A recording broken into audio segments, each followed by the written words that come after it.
All right, this is a garden tour. So, we need to get these back together. But you know what I'm thinking about doing? These take a lot of fertilizer, so I think I'm gonna maybe get Chris to help me because I can't lift a lot of weight. But eventually, soon, I hope, because I want to get some greens planted in these. Mix like 1 cup or so of manure in each one of these bins, and we need to fill them to the top, so soil to top. So need to get that done. The butterflies, and especially the young, look at that, the young monarchs are really loving this. I had some really young come over the other day, so they absolutely love this on their trip to the south. So, yeah. Well, I picked everything. We're getting down into the 50s. So I'm surprised these didn't just rip off when the hurricane came through. But you can see they're still blooming.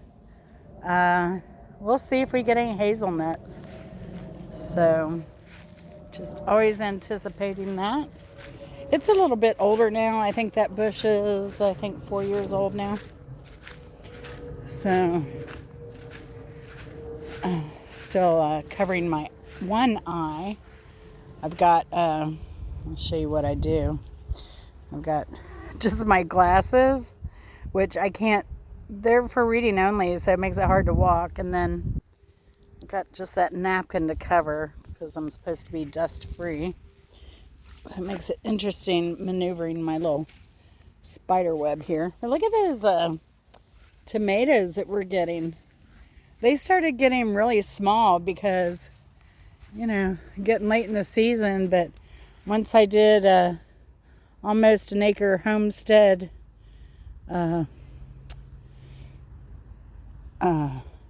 yeast and sugar fertilizer, these things started getting big again. They really enjoyed it. I have a bunch. Even though I made sauce yesterday, I may be done with sauce for the season. And then I've got this squash I'm trying to grow. There's a baby down there. I don't know if I'll get it, but it's trying to put some out. I had picked some of these jalapenos. They're flowering again, of course. But I don't anticipate getting more out of this. The same with the eggplant. Now, I did plant some more beets. I have some coming up here, but I haven't been as diligent in watering this as I should be. Not as diligent as the squirrels putting in pecans, obviously. I have some of these peppers here that are coming on. I hope to get some more poblanos. Another one here. It'd be nice if I had a couple big ones to stuff before the end of the season. They were slow coming up. I may try and overwinter again, but I didn't have luck with the other one. Sweet potatoes are blooming. So, getting lots of blooms off of that. Now, I haven't cooked any greens off my sweet potatoes this year. Been busy trying to keep up with everything else. I planted more carrots in here. Looks like the squirrels dug in there a bit. But the carrots I planted later in the summer season are coming up nicely now. Not enough. And then I picked the last of the tomatoes off of this. Those were not looking good, those there, so they became instant compost. And these peppers here are still holding on.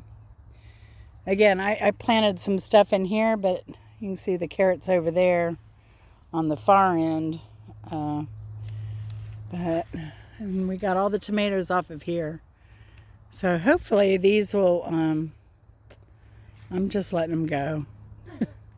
You never know. I'll get out here once my eye heals and take a lot of this stuff down, which I can't wait for. Oh my goodness. So ready. So let's go out to the big garden.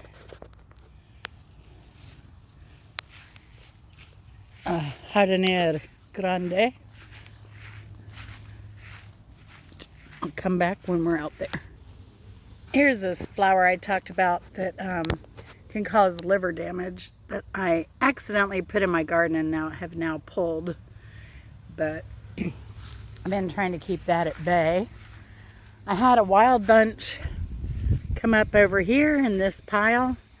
And yeah, and I thought, oh, I want to save that because that hole is supposed to be filled in, but it's not. So, yes, it's something I'm going to have to do. Either that or maybe the neighbor gets a front loader over here again. If they do, maybe I can get him to do that for me real quick. Here's my experimental watermelon. Now, I talked about cutting everything back, but it looks like it's starting to cut back on its own because of the cold. Frustrating thing, I cannot see very well through this netting to see if my turnips are coming up. That was my turnip spot. I think cabbage there. I know my collards are coming up and the broccoli are coming up.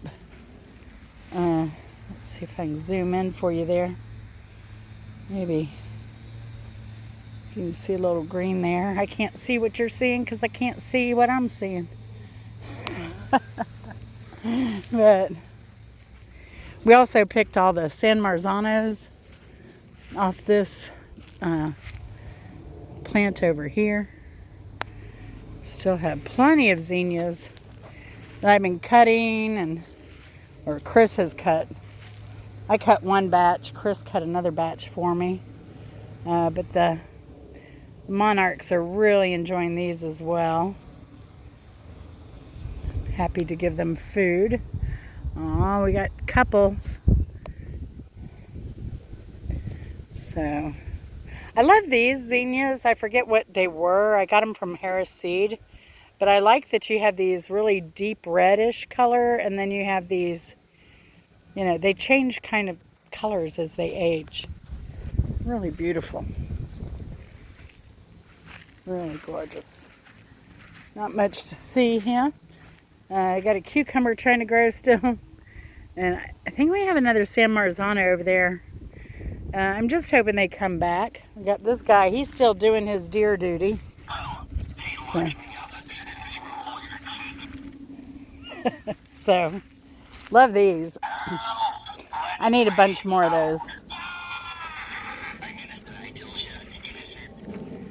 See, I thought I saw some little turnips in there. I'm not certain. But there's some, we need to put some meal down in there too. I have it, it just has to get done. I can't mess with dust, or that's why my eye is covered right now. And for those who missed the last one, we've decided to just plant here for the winter. This one we're gonna reserve for the summer. And I think we're going to try and grow sweet potatoes, watermelon, maybe some pumpkin in here. Now that I saw Melody, what's the name of her channel? Grow Your Own. Melanie, she had harvested 58 pounds of pumpkin. 58 pounds. And it looked delicious. It wasn't regular Halloween pumpkin. This was like, you know, savory pumpkin that you'd put in stews and stuff. It looked so good. Made my mouth water. Let's see, these apples, they're coming back down below. So I need to prune these. Go ahead and prune these up here. Make them happy. Let's see. Yeah, it's funny. We've been in such a drought again. This apple here. And I looked at I think we're going to go about 30 days. This one's dead. I think the moles or voles got it. But I think we're going to go, somebody knocked this over. Somebody knocked this over. Not me, he says. Somebody was out here running around. Maybe they knocked it over trying to, the deer maybe. But, forget what I was saying. Keep looking for blossoms on my orange tree. I should probably top that to about here, maybe. Maybe a little lower. So I can start getting side branches at a lower. This is a little bit too high for me. So maybe I'll prune that too. I also need to move it. Like our property line is weird. You can see there's property line, there's the tree. But then it fans out again. So I have that a good distance. But I know that my neighbor often sprays with chemicals. Oh, look at that, a fig. A fig. Often sprays with chemicals. And I don't want any chemicals near my orange trees. So, yeah, I can't believe there was a fig on there. How did they miss that? I don't know. I think that's the only one. Do you see any more, Chris? No. I left one fig, go figure. One fig, go figure. Yes, indeed. See, that's why I keep them around. Entertainment. Bad puns. Dad jokes. Dad jokes, bad puns. Oh my gosh. These blackberries. Ah, the pears. I'm surprised the pear is holding on. As long as it has. Now these pawpaws I expected to be battered and lost their leaf by now, but they're holding on. Let's see. I'm excited to see if they'll be as productive next year as they were this year. Lovely, lovely.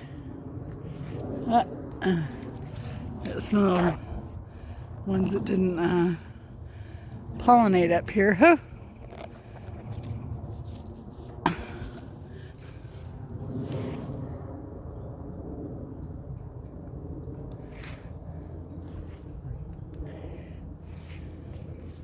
So, let's see. No figs here, I imagine. They're so greedy. So greedy. I really want to cut these back severely. It's getting out of shape, out of hand. I think it'd do better if I cut it back. But I've got some really thick leaves in their branches. So I've been wanting to propagate, and I haven't done that either. So this limb's losing it.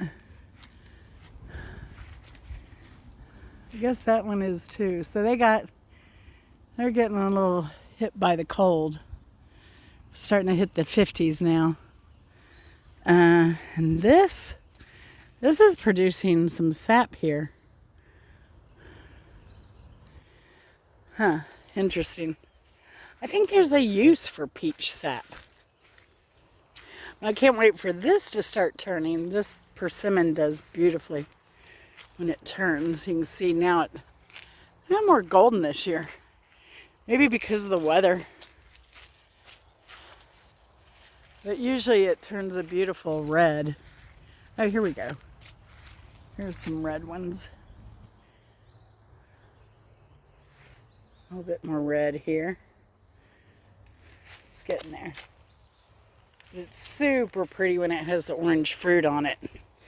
And it's the change of season. So anyway, things are calming down, but we're still fortunate here in the south. We can grow root vegetables and greens throughout the winter.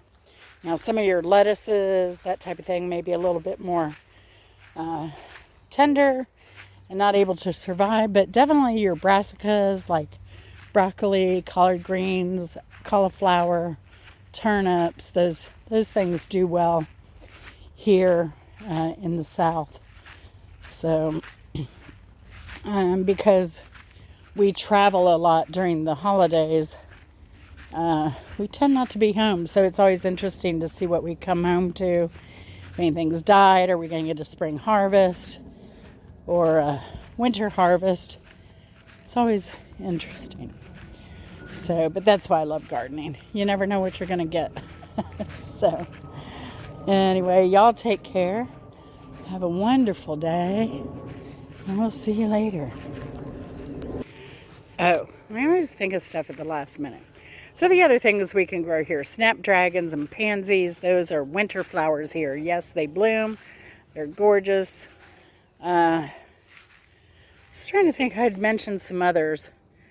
But yeah, it's really a blessing to have this kind of weather, although we've been hitting some 15 degrees the last 2 winters for multiple days, which has been always so unusual, rare. But to have it two seasons back to back and having an orange tree, I always get a little nervous. So, y'all take care. Bye. Love y'all.